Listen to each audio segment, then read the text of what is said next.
Thank you, Mr. Chairman. It's good to see you, and Mr. McGovern, it's good to see you. I've come to oppose these two resolutions, which we've had no hearings on, that seek to overturn and nullify laws duly enacted by the representatives of the 713,000 citizens who live in Washington, D.C. You know, the framers of our Constitution observed that Newton's third law of motion acts in politics as well as in physics. Every action creates an equal and opposite reaction.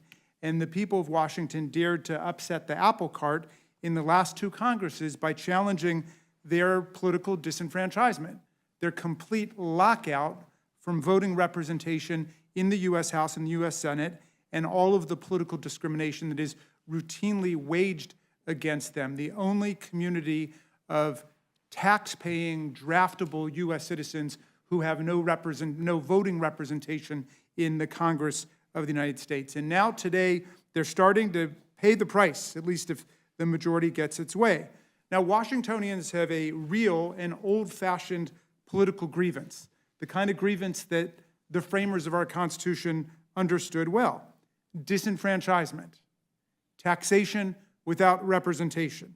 And this is a real grievance, not an imaginary one, like a fictionalized stolen election, and they chose to act to redress their grievance. After more than 2 centuries of having no voting voice in Congress and having their laws subject to interference by other people's representatives, after more than 2 centuries of taxation, military service, and conscription without representation in the body that decides on war and everything else at the federal level, the people of Washington simply had enough. And it's true that not everyone noticed because they acted nonviolently.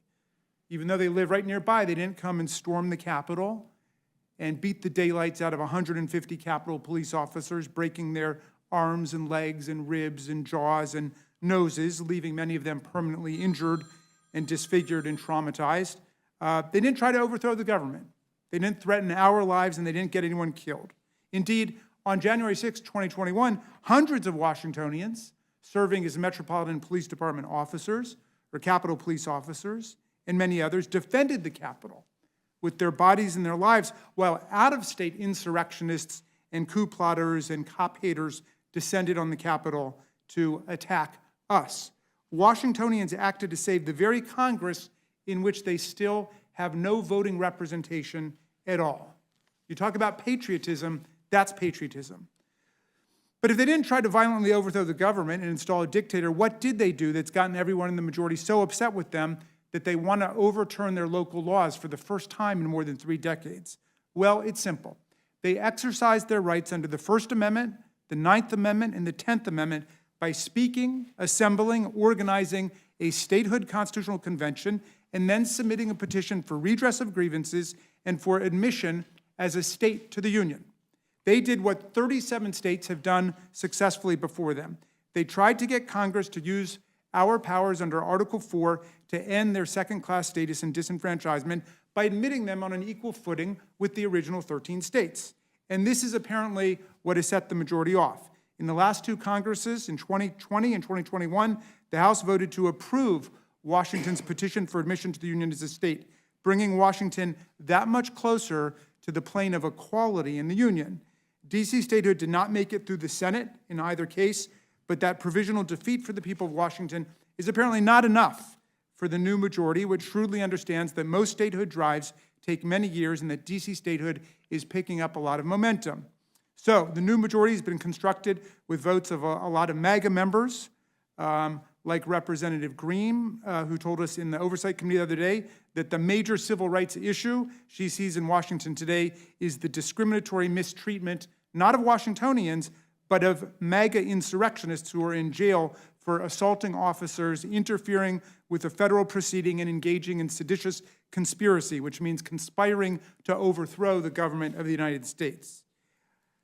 The people of Washington are now apparently being forced to pay the price for stepping out of line and simply demanding equal rights.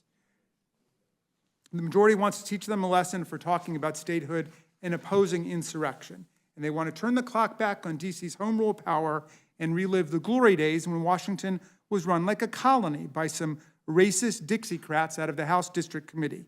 Yes, that was my party in power then, and it was wrong then, and it's wrong now. Today, it's the GOP that's determined to put the people of Washington in their place. And make no mistake, it's not just these two laws that showed up today without any hearing at all, without any analysis by the committee. They will be attacking Washington not just for its local voting rights policies and criminal justice code, but for its gun safety policies, its defense of abortion rights and LGBTQ rights, its decriminalization of marijuana, and dozens of other issues potentially headed to the House floor if we really want to go down this road of becoming the super DC City Council. My friend Chairman Comer mentioned carjacking and complains of the DC Council's revision of the local criminal justice code. But if we're going to get into the details, let's see how that works. Well, armed carjacking in Washington, D.C., under the legislation we would be repealing today, would get you a sentence of up to 24 years.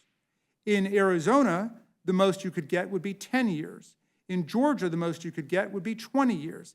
In Kansas, which has no carjacking statute, you could get 20 years, 20.5 years for armed robbery. In Kentucky, there's no carjacking statute at all, but first-degree armed robbery, which would get you a max of 20 years, 4 years less than you could get in the District of Columbia under the offense that the chairman just cited.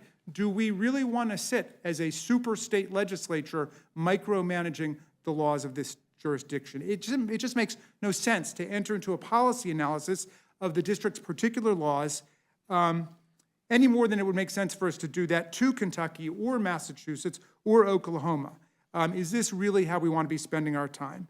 In 2016, 86% of residents of this city voted for statehood, and wherever these people stand on particular policy issues, I can assure you that by an overwhelming margin, they want Congress to stop trying to control them and micromanage their affairs. And I believe, although the mayor does indeed side with you on the substance of the particular laws, she has said she does not believe Congress should intervene to overthrow the local will of the people of Washington, D.C., as expressed through their local government.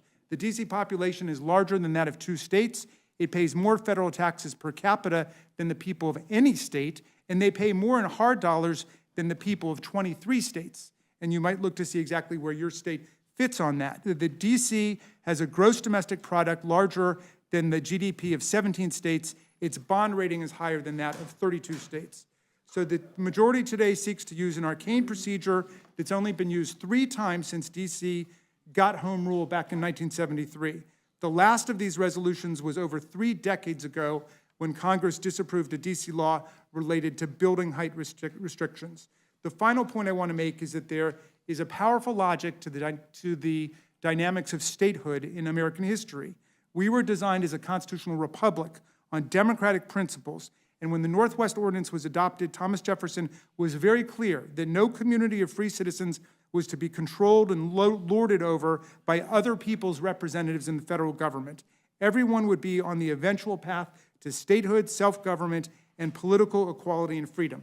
That's why 37 of 50 states, nearly 75%, came into the Union after the original 13. Despite every manner of objection, opponents said that this state was too big or too small. It was a foreign republic like Texas, or it was formerly part of another state like West Virginia or Vermont or Kentucky or Tennessee and many others. They were too Catholic, they were too Mormon, they were too immigrant, they were too racist, they were too far away, they were not contiguous, they were too poor, they were too rich. In every case, the logic of political equality, freedom, and democratic self-government has prevailed over partisan sniping and griping like that. And I would say, for their patriotism and their contributions to America, we owe the people of Washington, D.C. a lot more than our contempt and derision. We owe them statehood, but they certainly don't deserve more political tyranny and gratuitous insult while they wait for Congress to do the right thing. I hope everyone believes in the democratic principles of our Constitution and will join me in rejecting